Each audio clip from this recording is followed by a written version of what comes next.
I will repeat again. It is unacceptable that a player like Moise Bombito is not discovered until he's 23 years old.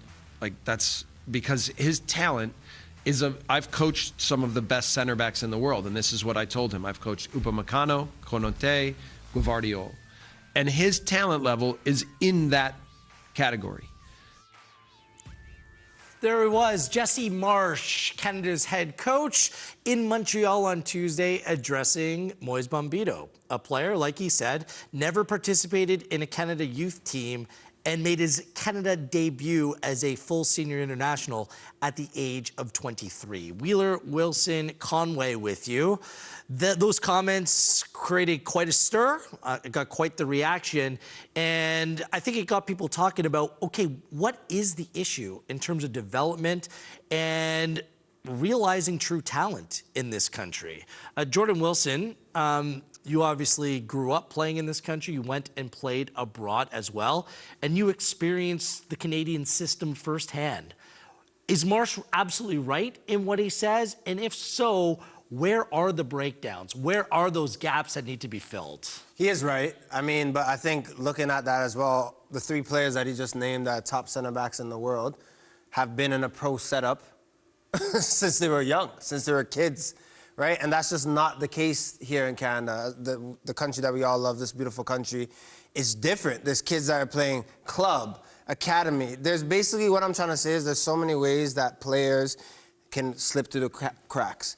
We talked about, I asked you earlier off air about your generation, and majority of the players that wanted to go and play had to go to America, had to get a scholarship. It was similar for me. There's probably one player that was in my age group that was the first to do it in Ashton Morgan, going to Toronto FC, doing the academy route, and playing first-team football. If you think about one player in my age group of talented 1991 players, and how the only real thing you can do is go away, go to the US, and try to play. So that's what I'm looking at, Wheels. It's just a system that we have in place. It's hard to really get all the players performing, and sometimes as well you have late bloomers. John, I'm curious your opinion on this, because you grew up in the US, but you also worked with a Canadian club team and have kind of seen what the Canadian system is all about firsthand. So what are the issues that are at play here? I think the biggest issue is between Canada Soccer, CSB, CPL, League One. This is their issue, and they need to streamline it, and they need to figure out what they need. They need to eliminate the MLS clubs from this equation, I think. That's just my opinion. I think MLS Next is great for the US-based teams. I think it doesn't work here in Canada. I think for Canadian players and Canadian kids coming up, I think parents need to realize that there is a pathway through League One, through the CPL, to get to your final destination, wherever that may be, and it doesn't have to be through the academies. And the reason why is this. The rules that are in place for Canadian players to play in MLS, not at Canadian teams, is a hindrance. You know, they've added a little bit more to it now, where if you're an approved academy team in Canada or youth club in Canada, that you get some homegrown status. But it still doesn't help if you have somebody who's a late bloomer who doesn't go through that and ends up wanting to play in an MLS team because they're still considered foreigners. And I think that's a hindrance. I think MLS Next, you know, some of the rules that are involved, which include if you get called up to the first team, no matter whether you step on the field or not from the MLS Next team, you have 4 opportunities. After that 4th opportunity, the club's required to sign that player to a first team contract. Mm-hmm.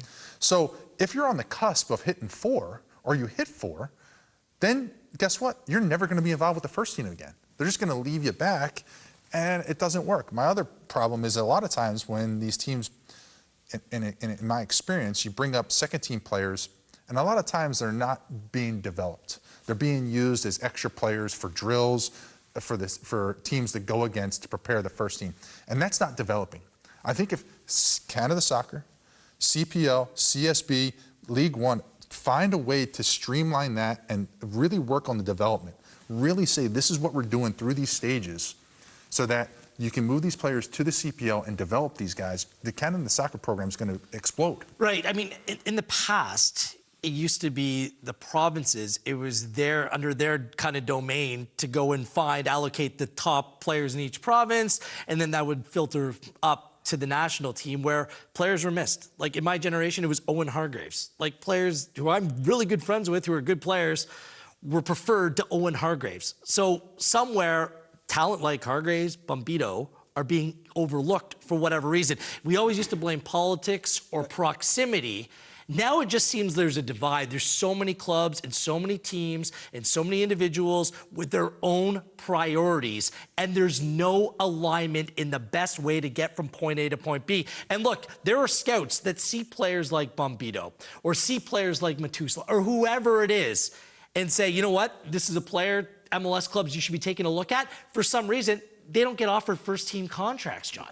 Like, because beauty's in the eye of the beholder, and sometimes they fall through the cracks that way as well. It's an imperfect system, it's subjective, and it's not as if these players aren't being looked at, they're being looked over. That's the bigger problem. When you're speaking, Wheels, the analogy that comes to mind for me, in football in countries where they care about the football and they have a grassroots system to really put players in the right atmosphere, they cast a net.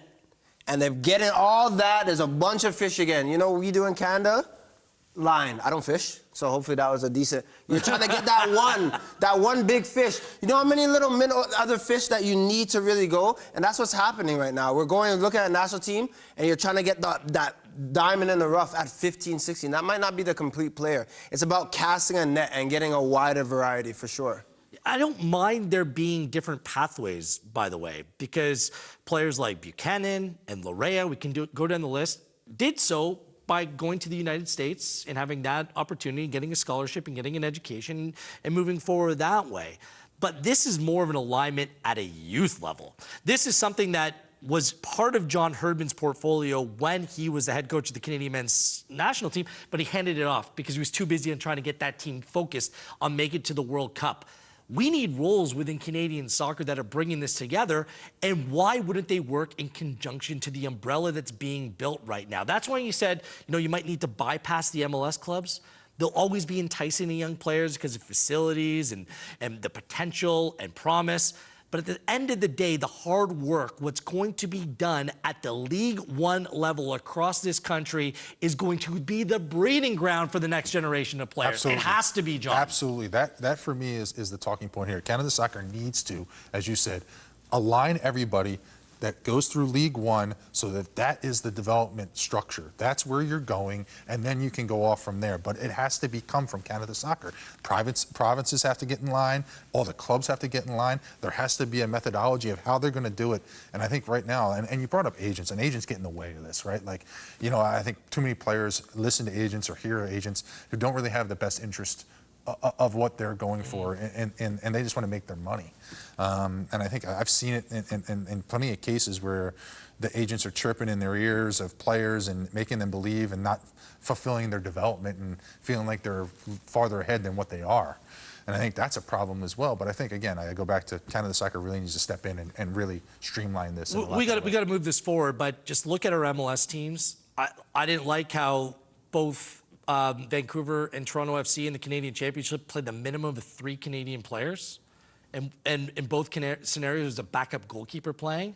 Like Vancouver and Toronto FC, like Toronto FC brought through like players like Kosi Thompson and Shaquille Marshall-Ruddy. What is their ceiling? Vancouver brought through very few players from their academy that actually play in the first team. See if Montreal is doing it at greater frequency. And we'll see if that continues. You just cannot rely upon it based upon the rules within those leagues and where their priorities are. All right, it's going to be of the utmost priority for Stefan Eustaquio to make a proper decision when it comes to his future. His manager, Jesse Marsh, sent out a little bit of a warning to Eustaquio, or maybe not so much a warning, maybe a suggestion about what the next step should entail in terms of his career. I would be an advocate of players moving to Europe as well. However, it's situational. Like, you know, one of the things is I spoke to Stefan Eustaquio, and I said, look, being at Porto is a great club, but you've got to find a way to get on the pitch. You've got to play. You know, like, it's hard to be able to then commit or be at the highest level possible with the national team if you're not playing consistent 90-minute games with your club team. And he agreed completely. And he loves being in Porto, but I think he's evaluating what's best for his career moving forward. Very interesting, because Eustaquio started the season being a regular contributor, playing Champions League football, and completely fell out of favor over the last 16 regular season games for Porto. He only played 90 minutes once, and over those 16 games, played a total of 206 minutes. What should be the next step for Eustaquio, such an important player within the national team setup? It sounds easy, but pick a club where you're going to play, right? I mean, obviously I can understand his Portuguese connection. You're playing for Porto, the history within that club. But specifically, John, for his position, you know this as a goalkeeper as well. If you're second and you're not getting any burn, you're not getting better. For him as a CDM, I will say I was so impressed with him at the Copa for a guy who wasn't playing to run and be in the spots that he was defensively and the energy that he brought to the squad. But think about the ceiling he is, or he could get to if he's playing 90 minutes, 90 plus minutes every week for a top club in Europe. I personally don't want to see him come back to North America now, but for me, it's just he needs to be at a club where he's going to play. Yeah, I can't agree more. You got to be playing, and you got to be in an environment where the pressure's on you week in, week out. You got to be putting minutes. You got to be building a profile of what you're doing on the field. Jesse can evaluate that and go forward from there. And I think it's critical that he finds a club that wants him, a club that needs him, and a club where he can thrive in the midfield. Let me ask this question. I mean, John Herdman would obviously love him on Toronto FC. Now, of the Canadian teams, they're the most likely to spend that kind of money to bring that kind of player to the club. Whether they can do it, I'm not quite sure. But if TFC comes calling Eustaquio, do you stay on the phone and listen, or just hang up and say, my sights are elsewhere, Jordan? Personally, if I'm Stephen Eustaquio, I wouldn't do it. And that's not a slate on MLS or coming to North America. I just think and you've been in Europe, you've played in Europe as well, certain countries have a certain brand of football, and I think he can learn a lot from playing that certain brand. He come into MLS with basically 30 teams.